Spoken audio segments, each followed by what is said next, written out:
Bonjour à tous, bienvenue pour ce nouveau numéro de l'Exo de Colle, aujourd'hui numéro 56. Et comme il s'agit de la première vidéo de cette année 2023, je me permets de vous souhaiter la très bonne année.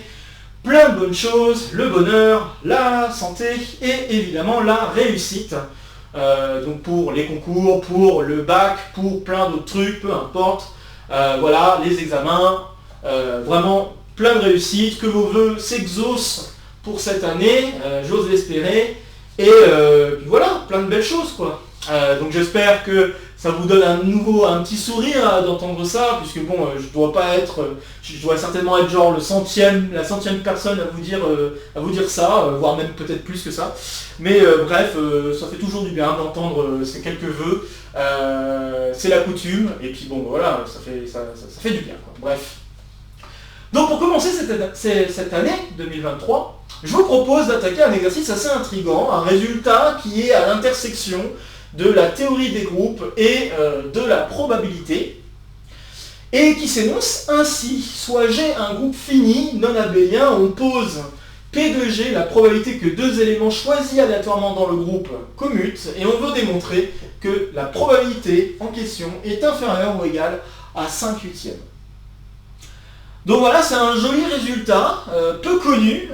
Donc ce résultat porte un nom, et il porte un nom assez évocateur par rapport à ce que je viens d'énoncer. Ça s'appelle le théorème 5/8.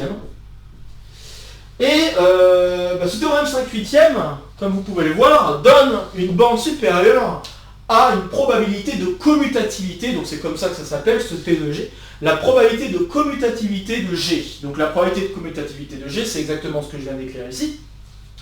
Donc c'est-à-dire la probabilité que deux éléments choisis au hasard dans le groupe commutent. Et donc c'est un moyen de mesurer à quel point un groupe qui est non abélien est proche d'être abélien. Vous remarquerez que si G est un groupe abélien, eh bien la probabilité que deux éléments commutent, c'est 1, puisque deux éléments choisis dans le groupe commutent automatiquement dans un groupe abélien. Donc abélien, commutatif, c'est la même chose, pour rappel, si vous n'en étiez pas sûr. Et donc là on travaille avec un groupe non abélien, et donc plus la valeur de cette probabilité est proche de 1, plus ça veut dire que le groupe n'est pas loin d'être un groupe abélien. Et donc évidemment, si la probabilité est proche de 0, alors ça veut dire que le groupe est plutôt loin d'être abélien. Donc ça nous donne une espèce de mesure pour nous dire à quel point est-ce qu'un groupe est proche d'être abélien ou pas. Une espèce de distance, si on veut, par rapport au fait d'être commutatif, quoi. Donc c'est quand même, je trouve que c'est une notion assez intrigante, assez intéressante, et je remercie Johan pour m'avoir proposé cet exercice. Donc Johan, c'est un bon copain qui vient de valider son doctorat en fait. Il a passé sa soutenance en décembre, et il m'a parlé de cet exercice. Cet exercice pas vraiment posé en tant qu'exercice, mais en tout cas ce résultat, comme je viens de vous le donner. J'ai trouvé ça assez intriguant comme résultat, et en effet, quand on regarde le type de résolution utilisé, je pense que cet exo vaut vraiment la peine d'être attaqué pour vous, puisque vous allez voir que ça utilise pas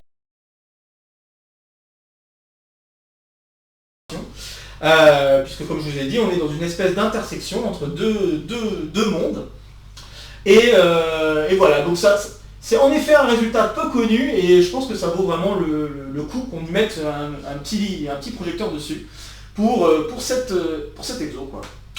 Et donc c'est pour ça que je vous le propose. Alors avant que je vous donne une trame de résolution, j'aimerais vous laisser comme ça, tâter un petit peu, voir qu'est-ce que vous pourriez faire pour essayer d'étudier cette probabilité de P de G, quelles sont les idées qui vous viennent. Et donc pour cela, je vous invite à faire une petite pause, comme d'habitude, avant que je ne dise quoi que ce soit concernant une trame ou une résolution possible.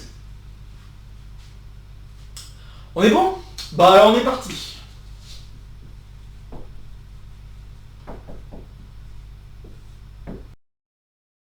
J'ai oublié peut-être de mentionner quelque chose, mais je pourrais en parler plus tard. Vous pourriez vous poser la question quel type de probabilité je pose sur G.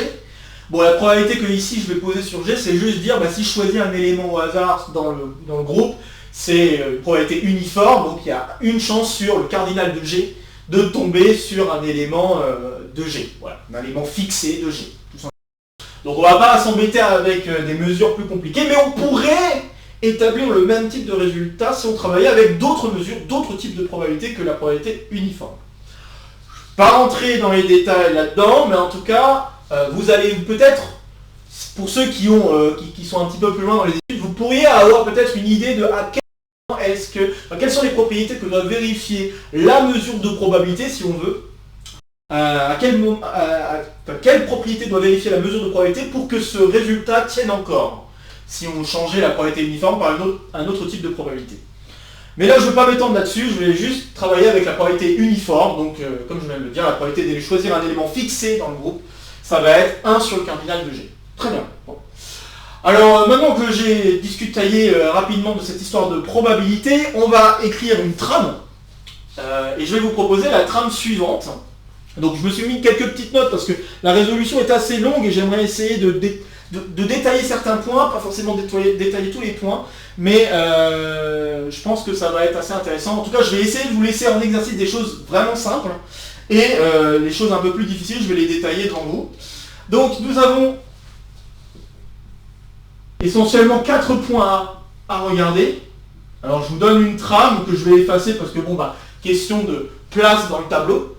Alors le premier point que nous allons regarder, c'est le groupe quotient. Et on va montrer que le quotient G sur Z, si on pose Z comme étant le centre du groupe, alors je rappelle que le centre du groupe, c'est l'ensemble des éléments qui commutent avec tout le monde. D'accord ? Et le groupe quotient, je vais y venir dans quelques instants, parce que bon, à mon avis, les étudiants de première année de classe préparatoire n'ont pas encore vu cette notion, ou peut-être commencent à le voir, ou voire même ne le verront peut-être pas et le verront en deuxième année. Cette notion, voire même en deuxième année, on ne parle pas explicitement de ce que c'est le groupe quotient, mais bon, on va y venir, parce que ça va être très intéressant. Donc on va essayer de montrer que ce groupe quotient ne peut pas être cyclique.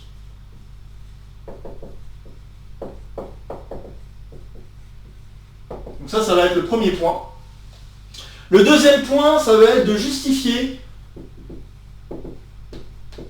que le cardinal de G, c'est égal au cardinal du groupe quotient multiplié par le cardinal de Z, et que le cardinal du groupe quotient est supérieur ou égal à 4. Ok, ça va découler, donc il y a un résultat important qui va découler plus ou moins de la construction, et le deuxième résultat découle de la première question. Ensuite, donc je fais juste le tour des petits points. Donc le point suivant, c'est, on va regarder, donc si je prends, j'ai un élément du groupe qui n'est pas dans le centre, on va essayer de mettre en avant que le centralisateur de G, le cardinal du centralisateur de G est inférieur ou égal au cardinal de G sur 2. Alors, centralisateur de G, c'est en fait l'ensemble des éléments, on peut le dire comme ça, c'est l'ensemble des éléments qui commutent avec G. D'accord? Donc ça, en fait, c'est l'ensemble des H tels que HG égale GH. Ok, donc c'est l'ensemble des éléments qui commutent avec G. Et donc on veut démontrer que ces centralisateurs, ça s'appelle le centralisateur, ces centralisateurs sont inférieurs ou égaux en termes de cardinalité au cardinal de G divisé par 2. Et puis à la fin conclure. Voilà la trame que nous allons suivre pour cette résolution. Et donc je vais me permettre de faire une petite aparté sur cette histoire de groupe quotient. Qui va être très intéressant et comme vous pouvez le voir, va intervenir une bonne partie de cet exercice, donc notamment les 2 premières parties et la dernière partie pour la conclusion. Enfin, pas vraiment la dernière partie, mais en tout cas les 2 premières parties surtout, c'est surtout dans ces points-là que ça va intervenir. Dans le dernier, pas forcément, mais bon, en tout cas, le dernier point va utiliser un petit peu tout ce qui a été dit avant, donc voilà, c'est pas... Donc voilà la trame. Alors si vous voulez faire une pause maintenant et puis essayer, pour ceux qui savent déjà des choses sur les groupes quotients, essayez d'attaquer cet exercice comme ça, allez-y, lancez-vous et puis voilà. Donc bon, alors je veux commencer par faire une petite aparté sur cette histoire de groupe quotient, car je pense que là, c'est assez important de comprendre ce que c'est, ce truc. Donc là, j'efface la trame. Si vous voulez la revoir, vous pourrez revenir dessus. Je pense que je mettrai un petit lien dans la description pour vous permettre de revenir dessus si vous le souhaitez. Mais de toute façon, je vais le rappeler, je vais rappeler les exercices au fur et à mesure de la chose. Donc si je prends Z, le centre du groupe, donc là, je vais me permettre de refaire le point là-dessus. Je pense que c'est important. Alors hop, je vais faire le point par rapport à ce que j'ai noté, parce que là, je vais essayer de l'expliquer pour un élève de classe préparatoire, d'accord? Je vais pas... comment dire, je pourrais aller plus vite sur certaines choses, mais je vais me permettre vraiment de prendre un petit peu de temps pour détailler cette chose. Donc, qu'est-ce que c'est que le groupe quotient? On va prendre juste quelques instants dessus, car je pense que beaucoup de gens ont du mal avec cette notion, et je pense que ça vaut vraiment le coup de se poser quelques instants et de comprendre un petit peu ce que c'est. Alors en fait, le groupe quotient, ça vient d'une idée de, en gros, si on veut, c'est même pas en gros, c'est comme ça qu'on peut le voir. On peut le voir comme une histoire de classe d'équivalence pour une relation d'équivalence. Alors la relation d'équivalence en question qu'on va regarder. Relation d'équivalence. La relation d'équivalence qu'on va regarder, c'est la suivante. Donc pour tout G1 et G2 dans le groupe, on va regarder la relation, donc G1 est en relation avec G2, si et seulement si G1 moins, donc l'inverse de G1, on travaille dans un groupe, donc il y a des inverses, il y a des symétriques, normalement je devrais dire, mais bon ici je me permets de dire inverse, puisqu'on travaille avec, comme si c'était un groupe multiplicatif, quoi, avec la loi fois. Donc si je fais G1 fois G2, enfin G1 inverse fois G2, ça va appartenir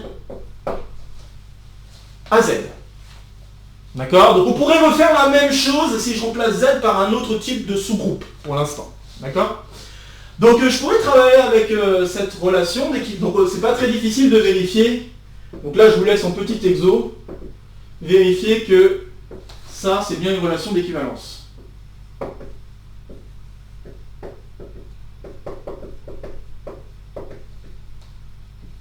C'est pas très difficile. Mais bon, ça vaut le coup si vous ne l'avez jamais vu avant. Ok, et donc on peut considérer les classes d'équivalence de cette chose. Donc en considérant les classes d'équivalence de cette chose, donc de la relation, nous obtenons les classes, on appelle ça, donc d'après ce que j'avais pu retrouver, on appelle ça les classes à gauche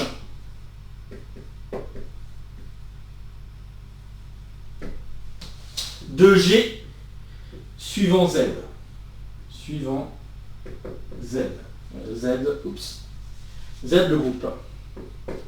Ok, donc ce sont les classes, nous obtenons ce qu'on appelle les classes, ça c'est important. Et c'est défini de la manière suivante, les classes peuvent s'écrire de la manière suivante, c'est G fois Z, et G fois l'ensemble Z, j'entends bien, et ça veut dire que ces ensembles-là, c'est les ensembles qui s'écrivent G fois un élément Z, avec l'élément Z appartenant à grand Z. Donc voilà ce à quoi vont ressembler les classes d'équivalence, donc pour G dans G. Okay. Donc voilà à quoi vont ressembler les classes d'équivalence pour la relation d'équivalence là-haut.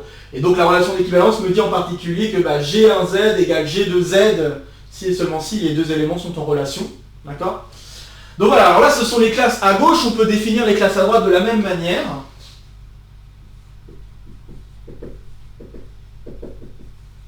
Les classes à droite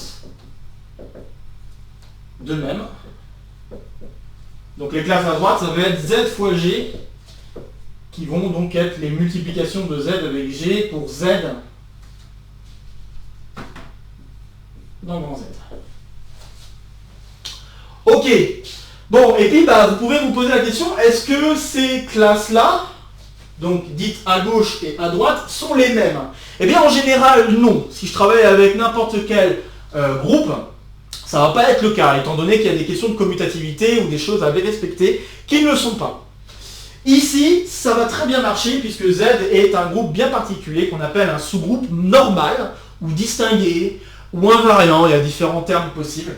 Ici, je vais parler plutôt de sous-groupe normal, mais sous-groupe normal, c'est la même chose que distinguer, c'est un autre mot aussi bien utilisé.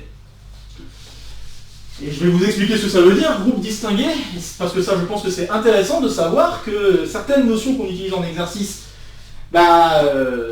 ont des noms, hein, donc c'est quand même, je me permets de faire une remarque là tout de suite, c'est que c'est vrai que en classe préparatoire, bon après ça peut dépendre de là où vous vous trouvez pour votre classe, mais j'ai été assez surpris de voir que je connaissais pas mal de notions sans connaître pour autant le nom quand j'ai commencé à rentrer en fac.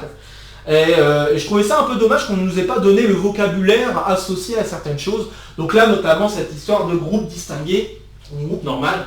Donc, voilà, c'était une petite parenthèse, et donc moi je me permets vraiment de vous donner le vocabulaire, parce que je pense que c'est intéressant, et ça permet de mieux comprendre aussi ce qu'on manipule. Peut-être même d'aller jeter un coup d'œil, si on veut aller jeter un coup d'œil, à savoir peut-être plus de choses derrière ces notions. Donc voilà, donc là, en fait, or, Z est un sous-groupe normal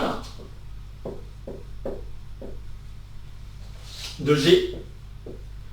Et donc qu'est-ce que c'est un sous-groupe normal de G? Ça veut tout simplement dire que pour tout Z dans Z et pour tout G dans G, si je fais G-1 Z G, et bien ça c'est dans Z. Et ici c'est assez évident. Donc là, ça c'est la définition. Ce que je viens d'écrire, c'est la définition d'être distingué. D'accord? Et par rapport à cette définition, c'est assez simple de se convaincre que ça doit appartenir à Z, peu importe l'élément dans Z qu'on choisit et l'élément dans G qu'on choisit. Pourquoi? Parce que être dans le centre, c'est commuter avec n'importe qui, donc notamment commuter avec G par exemple. Et du coup, ce truc-là, c'est assez évident de noter que c'est en fait égal à Z. C'est pas difficile.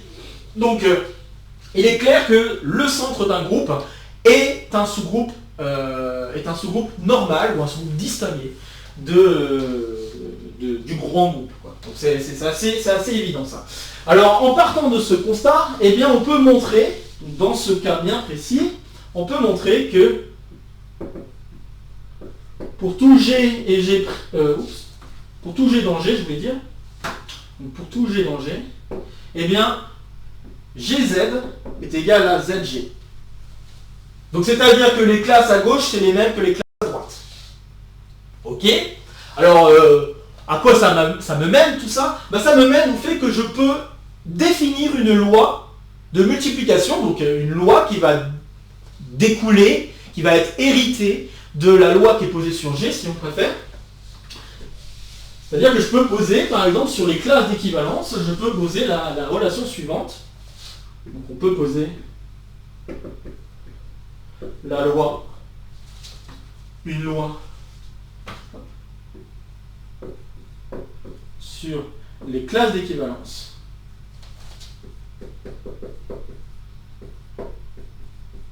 donc là on peut dire classe, juste classe de G par rapport à Z, enfin suivant Z plutôt je devrais dire, mais l'équivalence, c'est ça que je voulais écrire, ça va plus bien, l'équivalence. Donc sur les classes d'équivalence, et en fait cette loi va être la suivante, si je fais G1 fois Z, enfin G1Z avec comme multiplié par G2Z, et bien ça je vais dire que c'est la même chose que G1, G2 fois Z. Voilà, ça paraît tout bête de dire ça comme ça, mais il faut vraiment vérifier que cette propriété est bonne là-dedans. Donc justement, cette propriété est bien vérifiée. Ici, je peux m'amuser à changer la place de G2 avec Z pour le mettre comme ceci. Hein. Donc G1, G2, Z fois Z, ça va donner Z. Hein. Donc si je fais le produit de deux éléments dans le centre, ça reste dans le centre. Ça paraît pas fou de dire ça. Donc oui, on va avoir quelque chose comme ça qui va découler. Et donc ça veut dire qu'on a bien un ensemble d'éléments, donc les classes d'équivalence, munis d'une loi. Et bien ça, c'est exactement le groupe quotient. Donc G sur Z, et alors le groupe formé de ces éléments, de ces classes, avec la loi ci-dessus.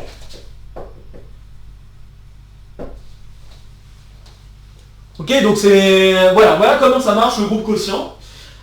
Donc on peut vraiment les comprendre comme des classes d'équivalence suivant une certaine relation. Et ces classes d'équivalence, on peut les écrire comme G fois grand Z, ici, pour se simplifier un petit peu la vie. Donc voilà. Et du coup, il y a un morphisme qui découle directement de ce qu'on vient de dire. Et le morphisme qui découle, qu'on appelle morphisme canonique, c'est le morphisme suivant. On peut prendre un élément du groupe et l'associer à sa classe d'équivalence. Donc on part là ici de G et on va vers le groupe quotient. Okay, donc on peut faire ce morphisme-là qui est un morphisme projectif. Enfin, pas projectif, c'est pas le mot que je voulais utiliser, mais surjectif, voilà, c'est ça que je voulais dire. Donc c'est une projection, c'est pas projectif parce que ça veut dire autre chose, c'est-à-dire qu'un morphisme est projectif. Mais ici c'est un morphisme, une projection, donc un morphisme surjectif du groupe vers le groupe quotient. Donc c'est ce qu'on appelle le morphisme canonique, associé à toute cette construction. Voilà, donc j'ai fini mon aparté sur le groupe quotient, on va pouvoir vraiment attaquer l'exercice en tant que tel. Je voulais juste vous faire cet aparté pour que vous compreniez, surtout pour les gens qui n'ont jamais vu cette notion, pour qu'ils comprennent qu'est-ce que c'est que ce groupe quotient et comment on va manipuler ce truc-là. Maintenant, je me permets d'effacer, n'hésitez pas à faire une pause, encore une fois, on va faire demi-tour si vous voulez rejeter un coup d'œil à quelques lignes ou quelques petites choses qui ont été dites. Je ne vais pas m'amuser à faire énormément de détails, je ne voulais pas m'amuser à faire énormément de détails, je voulais juste faire suffisamment de détails pour que les choses soient comprises. C'est tout. Donc si vous voulez en savoir davantage, n'hésitez pas à aller jeter un coup d'œil sur le net, ça sera très bien. Donc maintenant j'attaque l'exercice, et donc comme je l'ai dit, on va montrer que le groupe quotient ne peut pas être cyclique.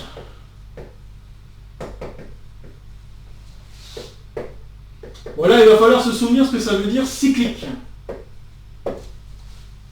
Alors qu'est-ce que ça veut dire cyclique? Ce que ça veut juste dire que le groupe est engendré par un seul élément, et ce seul élément, je le mets à la puissance que je veux, et j'obtiens n'importe quel élément du groupe. Donc n'importe quel élément peut s'écrire comme la puissance d'un élément en particulier. Grosso modo, c'est ça que ça veut dire. Donc être cyclique, ça amène quelque chose de monogène, puisque monogène c'est un petit peu moins fort que cyclique, je me permets de ressortir quelques mots. Monogène, ça veut juste dire que ça va être engendré par un élément, mais ça pourrait être le groupe libre par exemple. Donc par exemple Z, le groupe Z est engendré par un seul élément qui est 1, et si j'additionne par lui-même, par exemple, voilà, vous obtenez tout Z. Donc vous additionnez, vous soustrayez, etc., vous pouvez obtenir tout Z à partir de 1. Là c'est un peu le même genre d'idée. Donc monogène, ça veut dire normalement que je peux faire que je peux avoir n'importe quel élément du groupe comme étant une puissance d'un élément particulier. Et là cyclique, ça veut juste dire que si je peux trouver un élément tel que je peux faire le tour de tous les éléments du groupe en faisant les puissances successives. Voilà. Et qu'au bout d'un moment je reviens à l'élément neutre.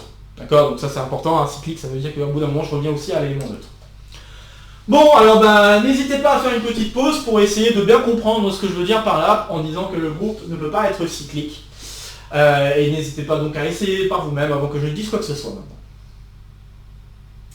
Ok, donc là j'ai fait des rappels à la main de ce que ça voulait dire cyclique. Si vous êtes un petit peu perdu, c'est pas très grave. Là maintenant je vais dire ce que ça veut dire être cyclique dans ce cas bien précis. Ok, donc on va supposer par l'absurde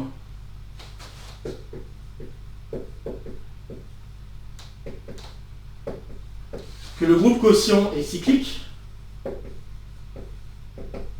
Et on va mener à une contradiction. Donc supposons que le groupe est cyclique. Donc le groupe est cyclique, comme je viens de le dire, ça veut dire qu'il y a un élément qui engendre tout le monde. D'accord? Donc soit X multiplié par Z. Donc comme je vous ai fait comprendre, il suffit de prendre une classe d'équivalence ici. Donc les classes d'équivalence sont les éléments de ce groupe. Donc là je prends une classe d'équivalence. Donc soit XZ un générateur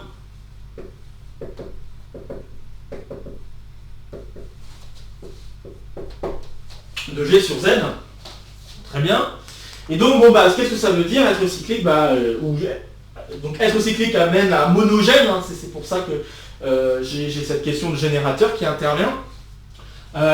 Donc du coup, je peux prendre ce générateur et dire que du coup, pour tout G dans G, il existe une puissance qui peut être positive, enfin qui va être positive en fait ici, puisque comme c'est cyclique, étant donné qu'à un moment donné on arrive à l'élément neutre, ça veut dire qu'on peut écrire l'inverse de x comme étant la puissance, presque la puissance qui mène au neutre, pardon, mais la puissance moins 1 qui mène au neutre, d'accord? Donc ça veut dire qu'on peut toujours écrire les puissances de x, enfin les éléments de g comme des puissances de x avec un entier positif. Donc voilà, ça c'est pas... Voilà, c'est un petit truc, mais c'est rien de bien méchant. Donc pour n'importe quel élément du groupe, il existe un alpha dans n tel que, eh bien, gz peut s'écrire x puissance alpha z. Donc la classe d'équivalence de g est la même que la classe d'équivalence de x puissance alpha. Très bien. Alors bah, maintenant, qu'est-ce que ça voudrait dire du coup si je prenais deux éléments du groupe et que je m'amusais à faire le produit? Alors allons-y, soit... donc nous avons, ça c'était nous avons. Alors considérons donc soit G et H, deux éléments du groupe. Alors on peut écrire que GZ c'est la même chose que x puissance alpha z et que HZ c'est la même chose que donc c'est la même chose que... Alors j'ai oublié un petit passage, oui, voilà, permettez-moi, je vais faire un petit passage avant. Parce qu'en fait, on peut carrément écrire G d'une certaine manière. Puisque là, ce que je viens d'écrire, donc là, je suis allé un peu vite, je voulais aller dans un autre truc, mais là d'abord, il faut que je dise un truc. Là, je sais que G et x puissance alpha sont dans la même classe, enfin forment la même classe d'équivalence, donc ça veut dire qu'ils sont tous les deux en relation. Dire que ces deux trucs-là sont en relation, ça veut dire que x puissance alpha moins alpha fois G est un élément du centre. Voilà, donc si on revient à la définition que j'ai posée et toute la construction que j'ai posée pour le quotient, ça veut dire exactement ça. Ok, et donc ça veut dire que, en particulier, donc il existe, donc pour tout élément du groupe, il existe une puissance alpha pour x, et il va exister un élément dans le centre, tel que, eh bien, G peut s'écrire x puissance alpha fois z. Voilà. Donc on voit que n'importe quel élément du groupe pourrait s'écrire comme x puissance, donc x qui est le générateur, hein, qui est un élément qui permet de générer le quotient ici, donc x puissance alpha fois z. C'est quand même plutôt sympa, on peut vraiment écrire n'importe quel élément du groupe à l'aide de ces choses-là. Donc c'est plus facile. Et maintenant que j'ai une expression un petit peu plus explicite des éléments, ce que je vais regarder, et c'est ce que je voulais faire, mais je l'ai voulu le faire un peu trop vite, ce que je vais regarder, c'est le produit de G fois H, si je prends deux éléments du groupe distinct. Donc soit, maintenant, G et H, deux éléments du groupe, je sais que G peut s'écrire x puissance alpha z, je sais que H peut s'écrire x puissance bêta fois zeta, je me permets d'utiliser le z grec. Ok, donc avec alpha, bêta, des nombres naturels, blablabla. Alors qu'est-ce qui se passe si je fais G fois H? Et bien quand je fais G fois H, j'ai donc x puissance alpha, z, x puissance bêta, zeta. Mais je sais que z et zeta sont tous deux des éléments dans z. D'accord? Donc c'est des éléments du centre. Donc ils commutent avec n'importe qui. Autrement dit, je peux m'amuser à écrire la chose suivante. Ça c'est la même chose que x alpha, x bêta fois z zeta. Puisque ça commute. Ensuite, bah là j'ai des puissances d'un même élément. Les puissances d'un même élément, je peux juste réagencer le produit pour dire, bah en fait là je suis en train de faire x puissance bêta fois x puissance alpha. C'est la même chose. Donc je peux écrire ceci. X puissance bêta fois x puissance alpha. Et puis, z et zeta, je peux les échanger, puisque les deux éléments sont dans le centre. Hein, il suffit que l'un des deux soit dans le centre pour que le produit puisse commuter. Donc voilà. Là, en tout cas, par rapport à ce que je viens de dire ici, il suffit juste de dire que l'un des deux est dans le centre pour pouvoir commuter. Mais les deux sont dans le centre, donc c'est encore mieux. Et puis maintenant, zeta étant dans le centre, je peux échanger x alpha avec zeta. Donc je peux écrire x puissance bêta, zeta, fois x puissance alpha, z. Et donc, si vous faites bien attention au produit que je viens d'écrire par rapport à G et H, vous venez de noter que je viens d'écrire le produit HG. Autre Autrement dit, pour n'importe quelle paire d'éléments GH, le produit de GH, le produit GH, c'est le même que le produit HG. Autrement dit, le groupe G serait commutatif. Et abélien. C'est une contradiction donc par rapport à ce qu'on a supposé. Voilà. Donc ce quotient ne peut pas être cyclique. Nous venons de le démontrer. Bon, j'espère avoir réussi à être clair là sur ce point. Je regarde juste là combien de temps j'en suis. 30 minutes, ok. Donc, j'efface, n'hésitez pas à faire des pauses si vous voulez un peu plus de temps pour relire certains points, pour être sûr de ce qui a été. Enfin, pour être sûr que vous avez bien compris ce qui a été dit. Je pense être parvenu en tout cas à être assez clair ici. Alors maintenant je vais passer à la deuxième question, qui était de justifier que d'une part le cardinal de G c'est la même chose que le cardinal du quotient multiplié par le cardinal du centre, et d'autre part que le cardinal du quotient est plus grand que 4. Encore une fois, n'hésitez pas à faire une petite pause pour essayer de vous lancer à justifier ce point. C'est pas très difficile si vous avez vraiment bien compris ce que signifie le groupe quotient, et puis par rapport au résultat qu'on vient de mettre en évidence sur cette histoire de groupe cyclique. Ok, alors je vais appeler le point A et point B. Alors le point A, en fait c'est trivial. C'est-à-dire que ça découle directement de la construction de G sur Z. Découle de la construction de G sur Z. Pour ceux qui ne sont pas convaincus ou qui n'ont pas suffisamment manipulé les groupes quotients, en fait, les groupes quotients, comme je venais de vous l'expliquer, ce sont des classes d'équivalence. Les classes d'équivalence ont le bon goût de partitionner le groupe.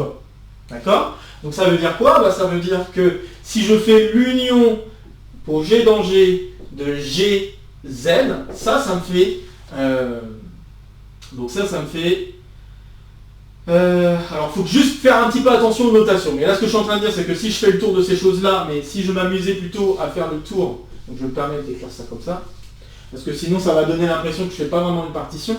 Donc si j'écris, je prends les éléments A qui sont dans le quotient et que je fais l'union de ces éléments-là, et bien ça doit donner tout le groupe.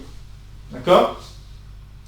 D'accord. Et donc, l'autre truc, c'est si je fais les intersections 2 à 2, donc si je prends A et B dans G sur Z, A différent de B, donc c'est-à-dire si je prends deux classes d'équivalence distinctes, eh bien, l'intersection est vide. D'accord ? Parce que si l'intersection, pensez-y comme ça, c'est des classes d'équivalence. Si l'intersection était non vide, vous auriez un élément qui est en relation avec n'importe quel élément de A et qui est aussi en relation avec n'importe quel élément de B. Par transitivité, ça veut dire que tous les éléments de A sont en relation avec tous les éléments de B. N'importe quel élément de A est en relation avec n'importe quel élément de B. Autrement dit, A égale B. Puisque du coup, c'est la même classe d'équivalence. Voilà. Donc si l'intersection était non vide, on aurait par juste question de transitivité de la relation d'équivalence que A égale B. D'accord ? Donc si je prends deux classes d'équivalence, on a ça. Donc en effet, les classes d'équivalence partitionnent cet ensemble-là. Ok ? Donc ça veut dire quoi ? Ça veut dire que si je vais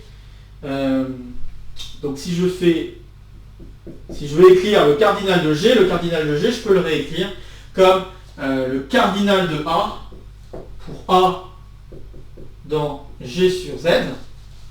Ok ? Mais le cardinal de A, comme on vient de le dire, les A, comme on l'a défini, les A, c'est juste, ça peut se représenter comme un élément du groupe fois l'ensemble Z, donc le centre. Autrement dit, le cardinal de A, c'est exactement le cardinal du centre. Donc ça me donne quoi ? Ça me donne le cardinal du centre, qui ne dépend plus de A, fois la somme de A, pour A dans G de Z, donc c'est exactement le cardinal de G de Z. De G sur Z, pardon. Voilà, donc terminé. Ok, là je vous ai fait carrément une preuve même, mais voilà, ça vient, vous voyez, j'espère, bien précisément pourquoi ce résultat découle vraiment de la construction de G sur Z. Maintenant, le point B. Le point B, ça vient du fait qu'on a montré que G sur Z ne peut pas être cyclique.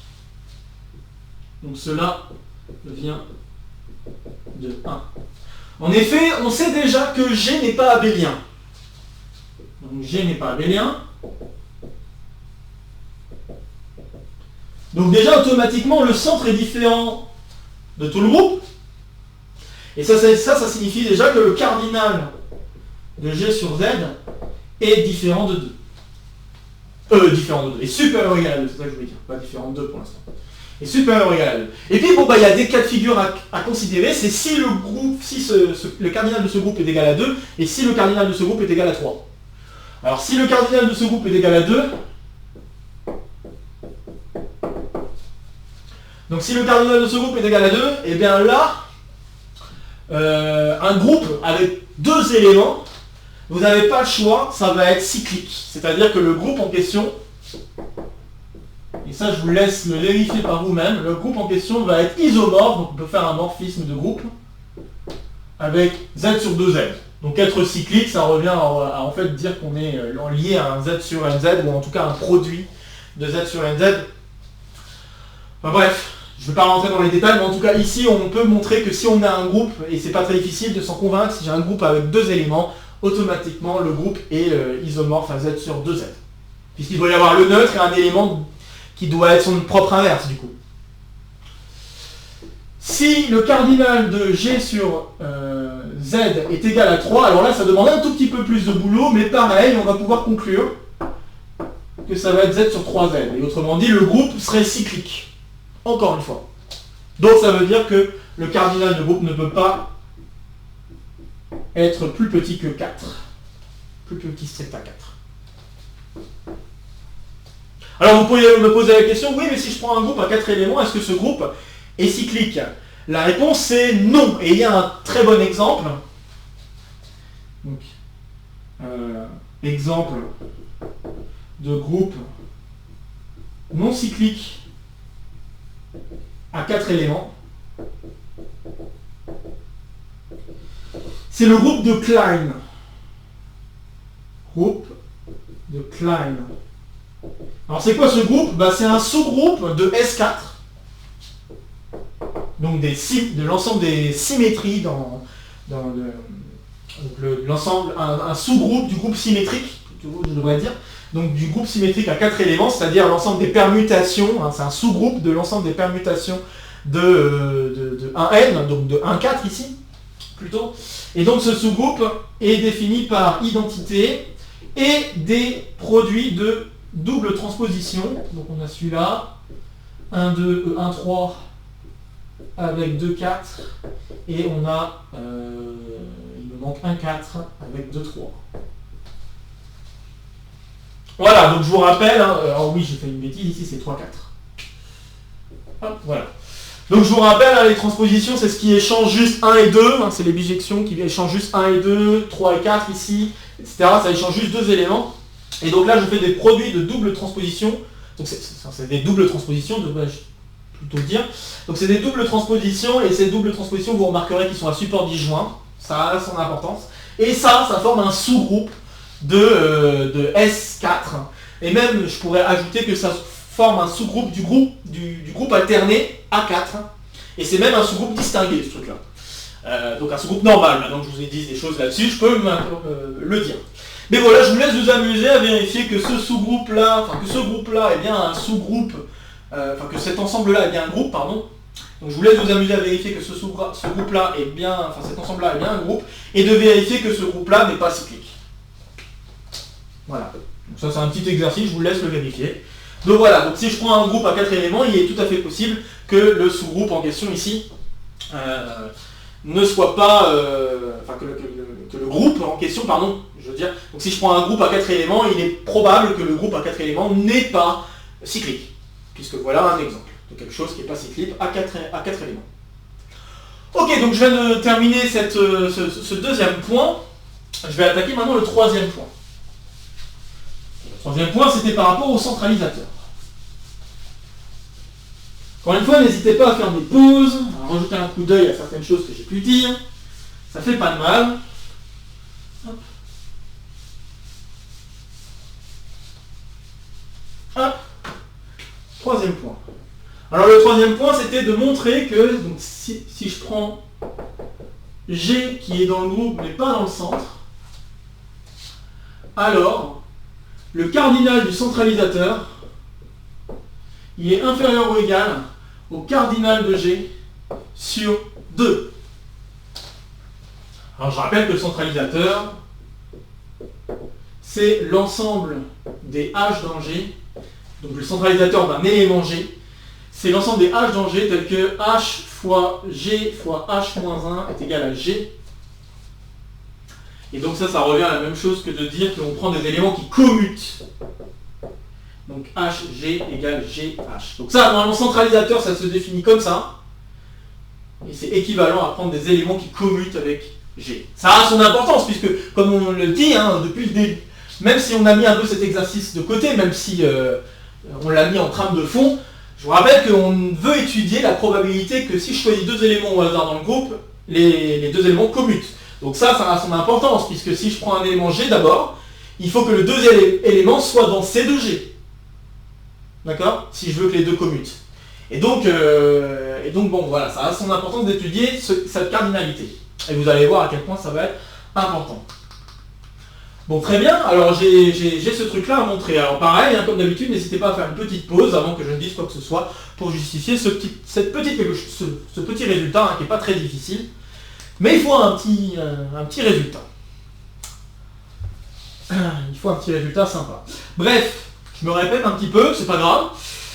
Il faut déjà noter que C de G est différent de G. Donc là, je me lance à la résolution. C de G est différent de G car G n'est pas un élément du centre. S'il était un élément du centre, on aurait ça. Et en plus de ça, G n'est pas abélien.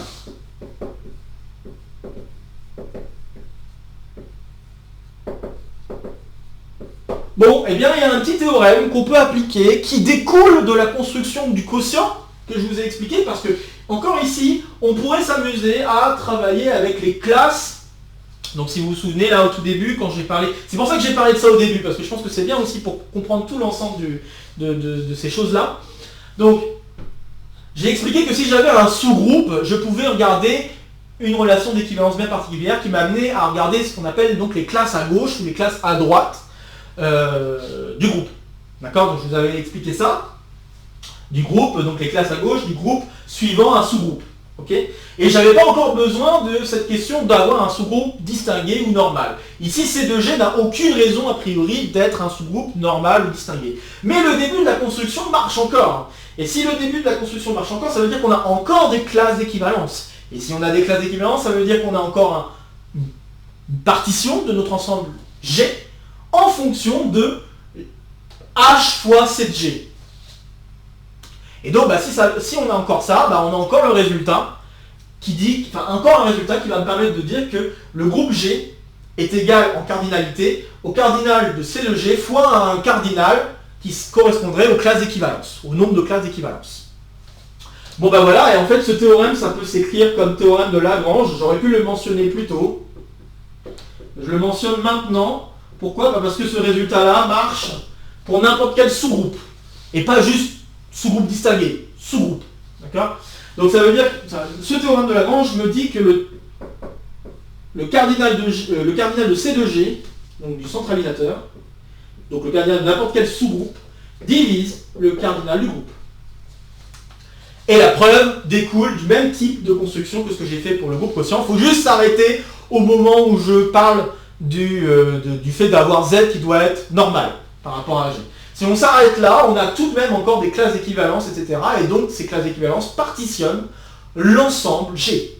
Et donc, encore une fois, les classes d'équivalence écrivaient H fois C de G, etc. C'est le même argument que ce que j'avais utilisé pour donner le résultat avec le produit. Okay, c'est le théorème de Lagrange.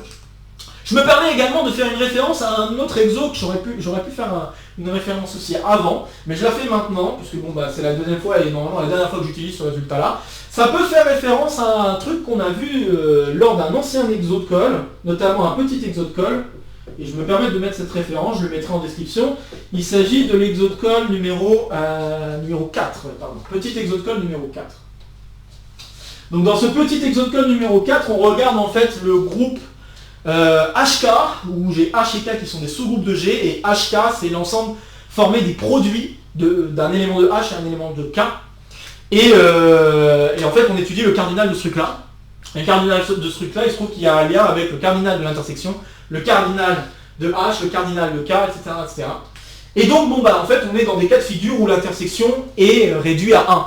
Donc du coup ces formules-là pourraient se réappliquer, donc les formules vues dans cet exercice pourraient se réappliquer dans ce cas-là. Il s'agit en fait des formules de classe qui sont cachées derrière, que je n'énonce pas à nouveau, mais c'est vraiment, il y a vraiment des choses bien profondes en théorie des groupes qui se cachent dans ce que je suis en train de faire. Mais j'essaie juste de tamiser le tout pour que le maximum de choses soient bien comprises dans cette résolution. Bon voilà, et donc maintenant qu'on sait que le cardinal de cette G divise le cardinal de G, et qu'on sait de plus que cette G ne peut pas être G, bon bah automatiquement, le cardinal de G est alors supérieur, est-ce que je fais une bêtise? Non, c'est ça, supérieur ou égal à 2 fois le cardinal de cette G. Puisque ici c'est le nombre de classes d'équivalence que je dois mettre, d'accord? Voilà, donc normalement c'est le nombre de classes d'équivalence que j'ai par rapport à cette G. Et bon bah là il y en a au moins 2, je ne peux pas en avoir qu'un seul. Parce que si j'en avais qu'un seul, ça veut dire qu'on a égalité ici. Ce qui ne marcherait pas. Voilà, donc du coup, à partir de là, on conclut l'inégalité là-haut. Très bien. Alors il me reste, ouais, soit 46, ok, 46 minutes, c'est cool. Donc je vais pouvoir passer, c'est parce que j'ai pas envie de dépasser l'heure, c'est pour ça que je vérifie quand même le temps. J'avais peur de dépasser l'heure pour la résolution de cet exercice. A priori, ça va le faire. Bon, donc on passe au dernier point, qui va utiliser tous les points qu'on vient de mettre en avant. Conclure. Ok. Bon, bah ça veut dire que maintenant, on devrait pouvoir majorer P de G.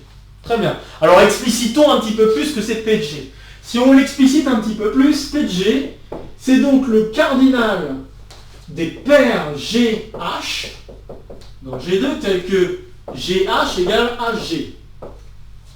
Donc je regarde le cardinal de ce truc-là et je le divise par le cardinal de G carré. Puisque G carré, ça correspond, donc G carré c'est le produit cartésien de G avec G, et le produit cartésien de G avec G c'est donc en cardinalité le cardinal de G au carré finalement. D'accord? Donc ça ne va pas être très difficile de vérifier ça. Maintenant, si on manipule un petit peu cet ensemble-là me dit qu'il faut, pour que les deux éléments commutent, il faut que je prenne un élément qui est dans G et l'autre élément qui doit être dans C de G. Donc on se rend compte qu'en fait, cet ensemble-là, donc vraiment là je parle en termes ensemblistes, cet ensemble-là c'est la même chose que l'union, donc l'union pour G, c'est ça, G dans G, de G, donc c'est-à-dire je prends un élément, et après, si je veux que les deux éléments commutent, il faut que le deuxième élément soit choisi dans C de G. Donc 3, C de G. C'est pas très difficile de se convaincre que ce truc-là, ces deux ensembles-là sont les mêmes. Je vous laisse un petit exercice le vérifier, c'est pas très, comme je viens de le dire, c'est pas très difficile, il faut prendre le temps. Comme je viens de le dire, c'est vous prenez un premier élément, quand vous choisissez deux éléments qui commutent entre eux, vous prenez un premier élément, n'importe lequel, et puis ensuite vous devez choisir un autre élément qui doit appartenir au centralisateur. On en arrive là.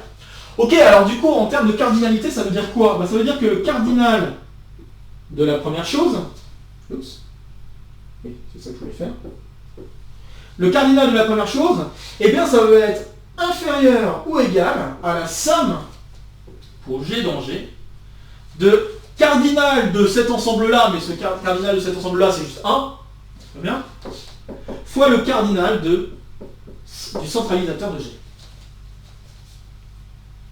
Ok? Oui, oui, alors cette union que je viens d'écrire n'est pas nécessairement une union disjointe. D'accord? C'est pas nécessairement une union disjointe. Il peut très bien avoir le même couple qui apparaît de deux manières différentes. Donc bon, a priori, c'est pas... On peut se poser la question si elle est disjointe ou pas. On va pas se poser cette question, on va juste utiliser le fait que la cardinalité par rapport à l'union, ça se comporte bien, c'est-à-dire que quand je fais le cardinal de A union B, c'est inférieur ou égal au cardinal de A plus le cardinal de B. Je ne vais pas me poser la question si c'est disjoint ou pas, ça pourrait l'être, ça pourrait ne pas l'être, je ne vais pas me casser la tête là-dessus, je vais juste me dire, voilà, comment je pourrais écrire, juste je vais utiliser comment on appelle ça, sous-additivité normalement de l'ensemble, de l'application cardinale. Donc la sous-additivité, qui est une question de sous-additivité de la probabilité en fait derrière. Mais voilà, c'est cette propriété que j'utilise, et là bon, il n'y a pas de. Voilà, je me préoccupe pas du fait que l'union est disjointe ou pas. J'utilise juste cette propriété-là. Ok, alors maintenant que j'ai utilisé cette propriété-là, je vais découper cette somme en deux parts, puisqu'on a étudié deux choses possibles. On a étudié le fait, même si c'est plus facile, mais on peut étudier le fait que G appartient au centre, et le cas où G n'appartient pas au centre. Donc c'est-à-dire que cette somme-là, je peux la réécrire comme somme pour G dans Z de CG, cardinal de CG, plus somme pour G qui n'est pas dans le centre de CG. Et là, on se retrouve avec deux sommes qu'on peut facilement majorer. La première, on peut carrément la calculer. Pourquoi ? Parce que comme j'ai un élément dans le centre, CG, c'est automatiquement tout le groupe. Et donc, là, le cardinal en question, c'est le cardinal du groupe. Voilà. Donc, du coup, là, je me retrouve avec cardinal du groupe fois une somme de 1 pour G dans Z, donc c'est-à-dire fois le cardinal de Z. Bon, très bien. De l'autre côté, bon là je travaille avec des éléments qui ne sont pas dans le groupe, donc je regarde les cardinalités encore une fois, je travaille avec des éléments qui ne sont pas dans le groupe, qui ne sont pas dans le centre, et là les éléments qui ne sont pas dans le centre, on a vu qu'on pouvait majorer ces cardinalités par le cardinal de G divisé par 2. Donc c'est ce que je vais faire, ben, ça se majore par le cardinal de G divisé par 2 fois le cardinal, donc le cardinal de G moins Z. Mais le cardinal de G moins Z, c'est la même chose que le cardinal de G moins le cardinal de Z. Donc je peux écrire cardinal de G moins cardinal de Z. Bon, très bien, alors je rassemble tout ça, puis je mets ça sous une probabilité. Donc la probabilité de G, alors, est inférieure ou égale à... Alors bon, j'ai découpé. Là, ici, j'ai cardinal de G fois cardinal de Z divisé par cardinal de G au carré. Donc du coup, le cardinal de G se simplifie une fois. J'ai donc cardinal de Z sur cardinal de G. Très bien. Puis, je vais avoir 1 demi. Et qu'est-ce que je vais avoir ? Je vais avoir cardinal de G fois cardinal de G divisé par cardinal de G au carré également. Tout se simplifie, ça donne juste 1 demi. Et l'autre terme qui intervient, c'est cardinal de G fois cardinal de Z divisé par cardinal de G au carré. Donc cardinal de Z divisé par cardinal de G à nouveau, mais avec un signe moins. Et avec un 1 demi. Donc 1 demi de cardinal de Z sur cardinal de G. On simplifie un petit peu et on obtient... Et on obtient 1 demi moins plus 1 demi de cardinal de Z sur cardinal de G. Et c'est maintenant qu'on utilise le résultat qu'on a mis en évidence pour la deuxième question, parce que pour l'instant j'ai utilisé la troisième question. Je n'ai utilisé que la troisième question. La deuxième question a utilisé la première question, tout va bien. Et le résultat de la deuxième question, c'est seulement maintenant que je l'utilise. Je peux utiliser le fait que le cardinal de Z, puisque qu'est-ce qu'on a dit ? On a dit que le cardinal de G, c'était cardinal de Z fois cardinal de G de Z. De G sur Z, pardon, du quotient. Ok ? Bon, on a vu que le cardinal du quotient aussi était supérieur ou égal à 4. Ok, donc ça veut dire que ce truc-là est supérieur ou égal à 4 fois le cardinal de Z. 4 fois le cardinal de Z. Et donc ça veut dire quoi ? Ça veut dire que cardinal de Z est inférieur ou égal à cardinal de G sur 4. Bon voilà, là j'ai une autre majoration que je peux utiliser. Donc là j'obtiens ça, inférieur ou égal à 1 demi plus 1 demi fois 1 quart. Et si on fait le calcul jusqu'au bout de ce truc-là, on obtient enfin notre 5/8. C'est ce qu'il fallait démontrer, c'est QFD. Voilà. Donc voilà le résultat mis en évidence. Donc oui, voilà, c'est pas un exercice facile, hein. J'ai essayé de donner des sous-questions pour que les choses soient un petit peu plus simples à digérer. J'ai essayé de vous redonner quelques petites définitions, notamment ces histoires de groupe quotient et tout ça. J'espère être parvenu à rendre les choses assez claires. J'aimerais terminer donc avec les quelques minutes qui me restent, parce que comme j'ai dit, je ne veux pas dépasser trop l'heure, par vous dire 2-3 petites choses pour compléter ce que j'ai raconté. Alors on pourrait se poser la question, la première question qu'on pourrait se poser, c'est est-ce que la borne supérieure est atteinte? C'est-à-dire, est-ce qu'il existe un groupe pour lequel, un groupe non commutatif évidemment, pour lequel la probabilité de G est exactement égale à 5/8. La réponse est oui, il y en a un. Donc c'est-à-dire que c'est vraiment une borne maximale pour les groupes non abéliens. Fini. Hop. Bon, voilà. Là on va parler de 2-3 trucs en aparté, juste si on voulait aller plus loin.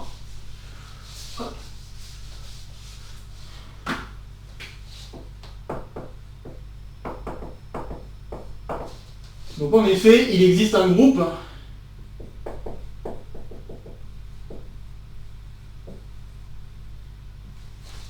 fini tel que P de G est exactement égal à 5/8.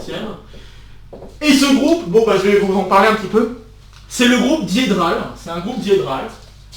Donc en fait ce groupe c'est ce qu'on appelle le groupe diédral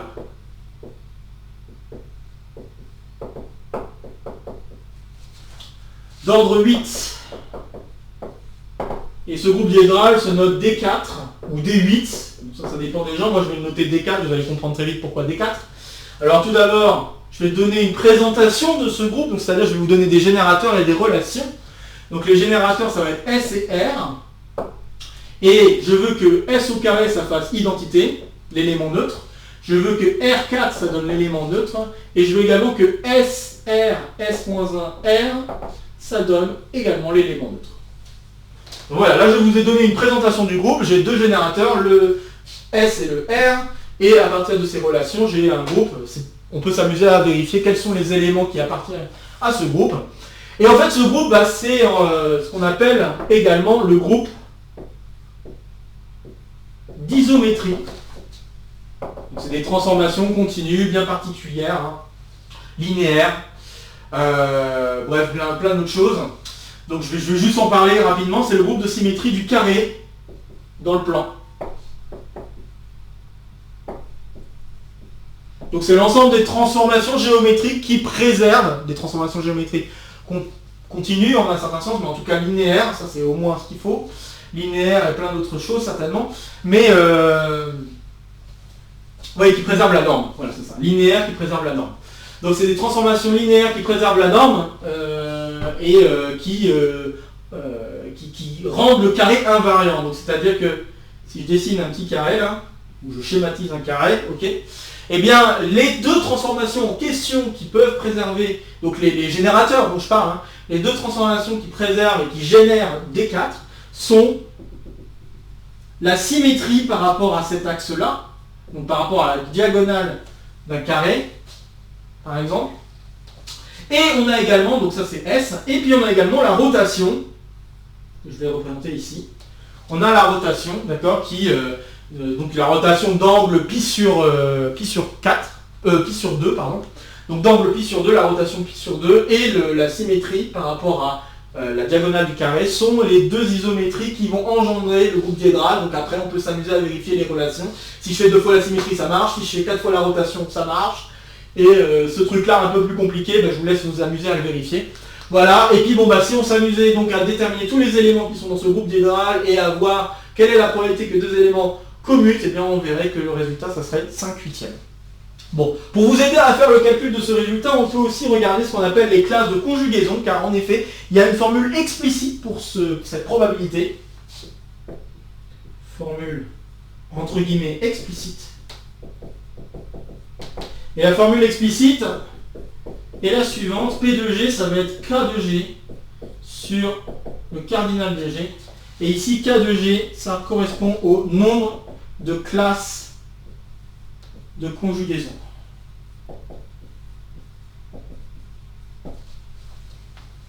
Alors c'est un exercice Enfin là, cette question-là, ou cette formule est vraiment plus difficile, hein, beaucoup plus difficile à démontrer que celle... Elle est basée sur des choses assez proches de ce qu'on a fait, hein, utilisant des formules de classe ou des choses comme ça, mais c'est beaucoup moins facile à démontrer.